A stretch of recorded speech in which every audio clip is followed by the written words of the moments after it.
अस्सलाम वालेकुम जी। मैं है तुहाडा अपना मुहम्मद अब्बास मुसाफिर। मैं सुबह गुजर रहा था, बाज़ारों दही लैन वास्ते जान लगा था, तो मैंने अपने गले च ना कोई चीज़ महसूस हुई है। मैं फौरी रुकिया। आ देखो जी डोर, यह डोर नहीं है, डोर तो धागे की बनी होंगी है ना। यह कोई कैमिकल टैप, कोई इंतहाई सख्त चीज़ है, टुट ही नहीं रही। आखिर किसी ने तो पतंग चढ़ाई है ना। तो आ वेखो तुसी, किसी ने तो अपना शौक पूरा किया है। यार काहदा शौक है? तुसी कातल बनना चाहते हो, किसी जख्मी बनना करना चाहते हो, तुसी अपनी दुनिया आखिरत खराब करना चाहते हो। किड्डे अफसोस वाली गल है, लोग मर रहे ने, ठीक है, तो तुसी यह पतंगा उड़ा रहे हो, ठीक है ना। तो यह देखो जी किड्डी सख्त है। एक साइड तो मैं ला ली है दरख्त तो, एक साइड तो शायद पतंग है उपर।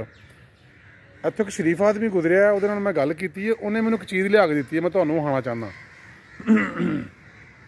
उन्हें मैंने पतंग लिया के दी है, वेखो। तो यह वेखो जी वो डोर जी उस पतंग के पिछे भी। अल्लाह के बंदे इस डोर नाल मझ बन ली है ना, तो मेरा ख्याल वो ना किसी पासे जाए, ठीक है। तो आ देखो तुसी जनाब किड्डी मोटी है, तार टाइप, ठीक है। काहदे शौक ने यार, की कर रहे हो तुसी, किहड़े पासे जा रहे हो खुदा दे बंदे हो। आ वेखो तुसी, किड्डे अफसोस वाली गल है। जे तुसी खुद उड़ाते हो तो समझो, जे तुहाडे औलाद तुहाडे बच्चे उड़ाते हैं तो खुदा रा उन्होंने भी समझाओ। अल्लाह तुहानू जज़ा दे जी, बहुत शुक्रिया।